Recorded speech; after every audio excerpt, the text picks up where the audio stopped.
है। और देखिए इस वक्त की बहुत बड़ी खबर, ईरान ने अब तक का सबसे बड़ा हमला किया है अमेरिका के बेस पर, खास तौर पर जॉर्डन में। और ईरान की जो डांसिंग मिसाइल कहते हैं, जिसे जिगजैग मिसाइल्स भी कहा जा रहा है, उस डांसिंग मिसाइल ने ऐसी तबाही मचाई है जॉर्डन में, जिसके अब जो तस्वीरें सामने आ रही हैं और जो ईरान दावे कर रहा है उसके मुताबिक देखिए ईरान ने बहुत बड़ा दावा किया है। ईरान ने यह कहा है कि जॉर्डन में दर्जनों अमेरिकी सोल्जर्स मार दिए गए हैं।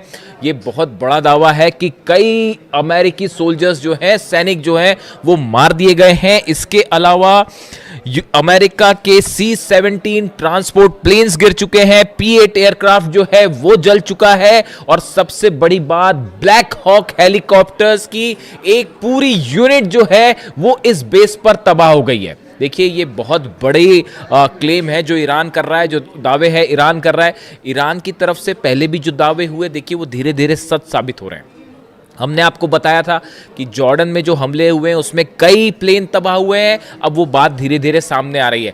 4 अमेरिकी सोल्जर्स की मौत की खबर जो है वो सामने आ चुकी है, लेकिन इसके बाद अब ईरान की तरफ से जो दावा है, ईरान का कहना है कई दर्जन अमेरिकी सैनिक जो है वो मारे जा चुके हैं।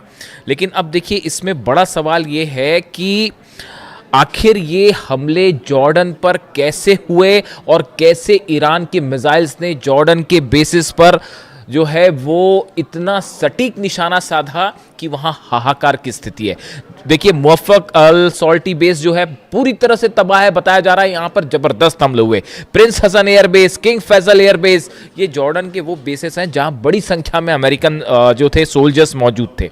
अब देखिए हुआ क्या, ये कैसे जॉर्डन में इतना बड़ा नुकसान जो हुआ है अमेरिका को, जिसके दावे हो रहे हैं, ये कैसे हुआ, और ईरान की डांसिंग मिसाइल का क्या रोल है इसमें। अमेरिका के तमाम अखबार, मीडिया आप उठा के देख लीजिए, वो इन खबरों से भरे पड़े हैं कि ईरान की डांसिंग मिसाइल, जिगजैग मिसाइल जो अपना रास्ता बदल देती है। देखिए ईरान की तरफ से मिसाइल दागी गई जॉर्डन के इस तमाम बेसिस पर। हुआ ये कि अमेरिका के पेट्रियट सिस्टम ने, थाट सिस्टम ने इन्हें रोकने की कोशिश की, लेकिन जो खबरें आ रही हैं उसके मुताबिक ईरान की ये मिसाइल्स जो हैं ये जिगजैग रूट अपना रही हैं, यानी कि अपना रास्ता बदल दे रही हैं। इसीलिए इसे डांसिंग मिसाइल भी कहा जा रहा है। और अमेरिका का ये कहना है, अमेरिकी मीडिया का कहना है, साहब मैं खुद नहीं बता रहा अपनी बात, अमेरिकी मीडिया जो दावे कर रहा है, आप उठा के देख लीजिए जितने अखबार हैं अमेरिका के, कि ये जिगजैग मिसाइल और ईरान की डांसिंग मिसाइल को रोकने में पेट्रियट और थाड पूरी तरह से नाकाम हुआ। और इन मिसाइल्स की स्पीड इतनी ज़्यादा थी कि इसे रोकना असंभव था। नतीजा ये हुआ कि बहुत बड़ा नुकसान हुआ है, और अब अमेरिका ने इसे स्वीकार करना भी शुरू कर दिया है। और कितनी कैजुअलिटी हुई है ये अभी आने वाले वक्त में पता चलेगा। और ये भी कहा जा रहा है कि बदला लेने के लिए अमेरिका आज की रात बहुत बड़ा हमला कर सकता है, इस तरह की सूत्रों के हवाले से खबर है। अब देखिए एग्जैक्टली हुआ क्या। हुआ ये कि अमेरिका के जो फॉरवर्ड बेसिस में से शामिल हैं कुवैत और बहरीन, ये दोनों जगह से अमेरिका के फाइटर जेट्स टेक ऑफ कर रहे थे ईरान पर हमला करने के लिए, जो अभी दूसरे दौर के हमले शुरू हुए इस पर। लेकिन नतीजा क्या हुआ, ईरान की तरफ से अली अल सलीम बेस जो है कुवैत में, वहां पर पेट्रियट सिस्टम तबाह कर दिया गया, $1.5 बिलियन का नुकसान हो गया। एयर सर्विलांस जो राडार था वो तबाह कर दिए गए। ऐसे ही हाल जो है बहरीन में था, शेख ईसा एयरबेस में पेट्रियट सिस्टम तबाह हो गया, वो भी $1.5 बिलियन का था। सवाल ये था कि अब ये हमले जो है, जब ये फॉरवर्ड बेसिस पर नहीं रोके जा रहे थे, तो यहां मौजूद जितने F-35 जेट्स थे, F-18 जेट्स यहां पे खड़े हुए थे बहरीन में और कुवैत में, इन सब पर खतरा मंडरा रहा था। इनसे बचने के लिए C-17, P-8 और ये जितने F-35 F-18 जेट्स थे, इनको हटा के जॉर्डन ले जाया गया। इनको हटा के जॉर्डन ले जाया गया। जॉर्डन से ईरान की दूरी ज़्यादा है बजाय कुवैत के और बहरीन के, तो इन हालात में इनको जॉर्डन ले जाया गया। अब जॉर्डन जो है वो मुख्य सेंटर बन गया ईरान के अगेंस्ट हमलों का, और जितने जेट्स टेक ऑफ कर रहे थे वो जॉर्डन से टेक ऑफ कर रहे थे। और जो अलग अलग हमले हुए, खासतौर पर ईरान की ब्रिज पर हमले हुए, टनल्स पर हमले हुए और एनर्जी सेंटर्स पर हमले हुए, उसका नतीजा ये था कि ईरान ने पलटवार शुरू किया। और सबसे बड़ा जो टर्निंग पॉइंट था वो ईरान शहर में जो ईरान के सैनिकों पर हमला किया गया, वहाँ से ईरान की सेना का गुस्सा भड़क गया और अब निशाने पर आ गए जॉर्डन के बेसिस, यानी बहरीन और कुवैत से बड़े हमले शुरू हो गए जॉर्डन पे।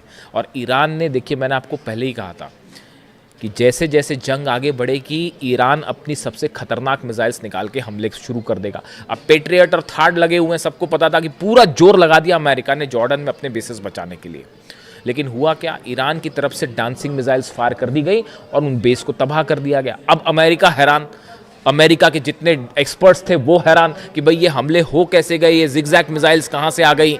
और आप देखिए इतनी लंबी जंग चली, तमाम हमले हुए अमेरिका की तरफ से। डोनाल्ड ट्रंप ये दावे करते फिर रहे हैं कि भाई 70% मिसाइल ख़त्म हो गई है और 90% मिसाइल ख़त्म हो गई है। मेरे से भी दर्शक अक्सर ये सवाल पूछते हैं कि क्या ईरान की मिसाइल सब खत्म हो गई है, जैसा दावे डोनाल्ड ट्रंप कह रहे हैं। मैं आपको फिर से इस बात को रिपीट कर रहा हूँ, ईरान के पास कितनी मिसाइल्स हैं या तो अहमद वाहिदी साहब जानते होंगे आरजीसी चीफ, या अली खामेनी साहब जानते थे। इनके अलावा हकीकत क्या है कोई नहीं जानता। ईरान में कितने मिसाइल सिटीज हैं, इसी दिन के लिए अली खामेनी साहब ने अपनी सेना को तैयार किया था, इसी दिन के लिए तैयार किया था।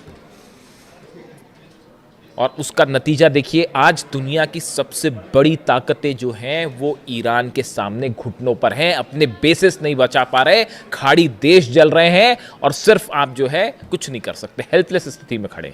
तो हुआ ये, जहां पर हमने बात छोड़ी कि पीछे कर लिया गया, अब ये डांसिंग मिसाइल्स फायर हुई। अब अमेरिका में चर्चा शुरू हुई कि भाई यहां तो दावे कर रहे थे ट्रंप की सब खत्म हो गया, फिर ये मिसाइल्स कहां से आ गई।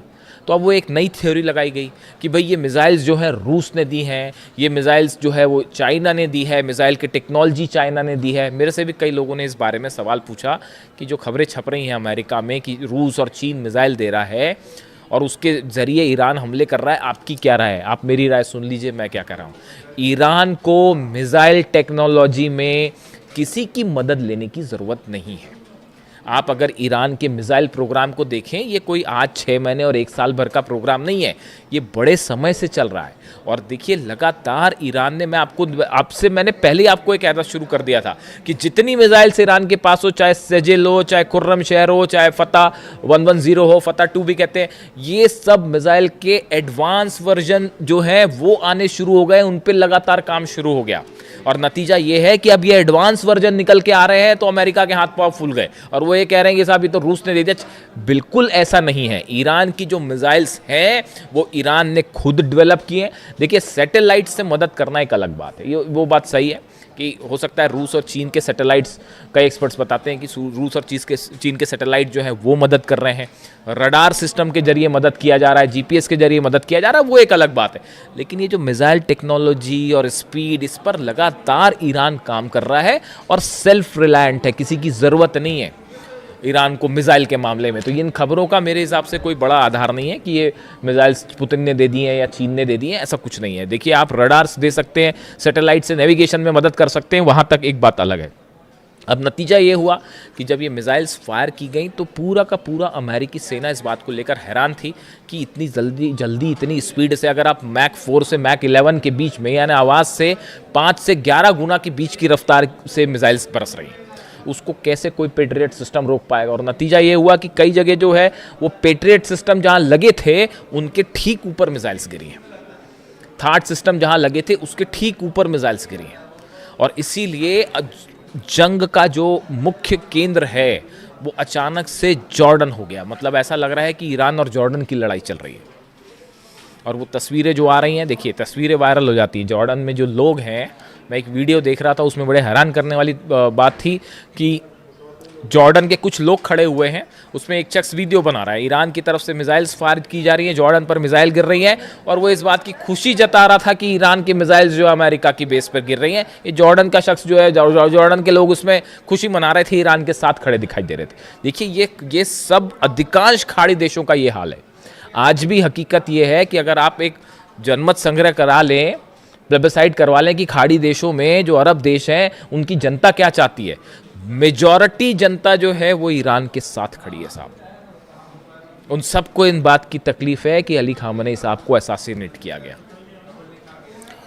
लीडरशिप जो है खाड़ी देशों की वो अमेरिका के साथ हो सकती है, लेकिन जो आम जनता की राय है, जो जैसा कि सोशल मीडिया पर ट्रेंड करता है, जो उससे देख के जो अंदाज़ा लगता है वो ये लगता है कि बाय एंड लार्ज जो अरब देश है, इसकी जो आम जनता है वो अब भी ईरान के साथ खड़ी है। सब देख रहे हैं कि बड़ी बड़ी ताकतें मिलकर ईरान को झुकाने की कोशिश कर रही है। ईरान अपने दम पे न सिर्फ लड़ रहा है बल्कि मुंह तोड़ जवाब दे रहा है साहब।